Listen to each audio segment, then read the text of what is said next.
Continuing our journey of these encounters that God has with people, let's roll the clock forward a couple of hundred years. Moses has led the people of Israel to the edge of the promised land, but they didn't trust God, and as a result ended up wandering for 40 years because of their fear. Moses dies and Joshua takes over the leadership and leads the nation of Israel into the promised land, where they conquer every tribe, every nation that's in there. They have some incredible experiences, and at the end of that, Joshua leaves this choice down to the people of who are they going to follow. Joshua dies, but there's no natural successor, and so the people begin to lose their way. And at the end of the book of Judges, we read this really telling phrase that says everybody did what was right in their own eyes. They seem to have forgotten the promises that God had given them, the instructions that he'd given them.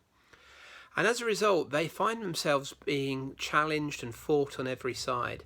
The nations that they dispossessed are trying to get their land back. There's idol worship creeping in, and things become a mess. And quite frequently, the Israelites end up being slaves again and coming under other people's rule. And God keeps rising up different people to come and rescue them. And the story of the book of Judges is that sense of God coming to rescue his people time and time again.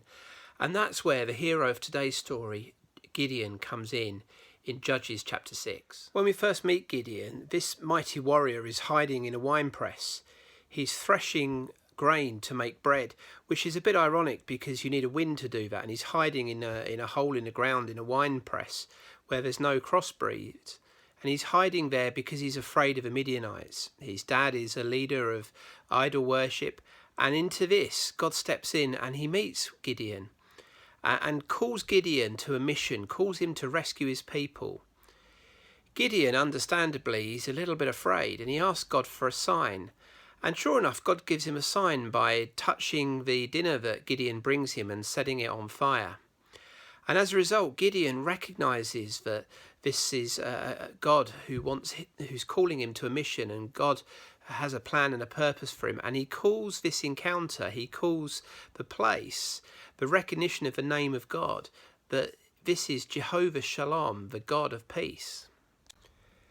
The word shalom in English doesn't really have an exact translation.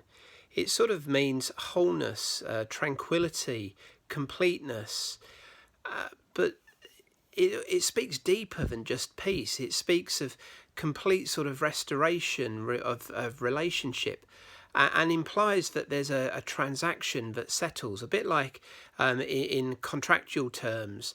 Payment is sometimes called satisfaction, and shalom speaks of finding peace through satisfaction.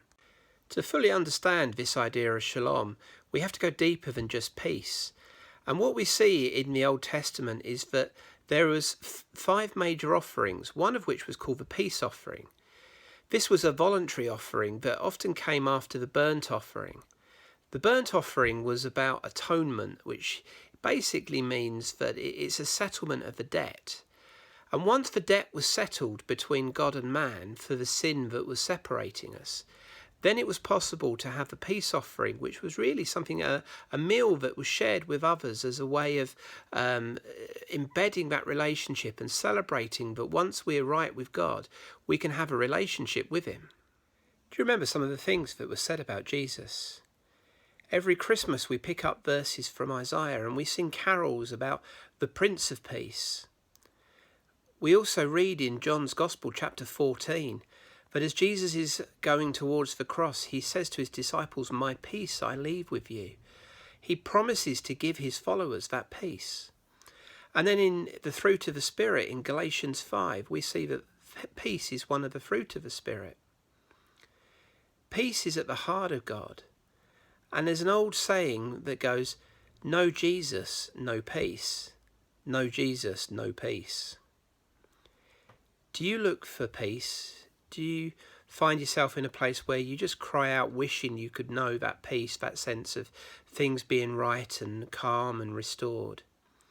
If we really want to know true peace, then we need to know the one who sets our hearts at peace. And to meet him, we need to go through Jehovah Mikadesh, the God who sanctifies us, who sets us right with God. And when we've done that, then we can know Jehovah Shalom, the God who gives us peace. There's a tremendous promise in Isaiah that says, where God says he will keep in perfect peace him whose mind is set on you.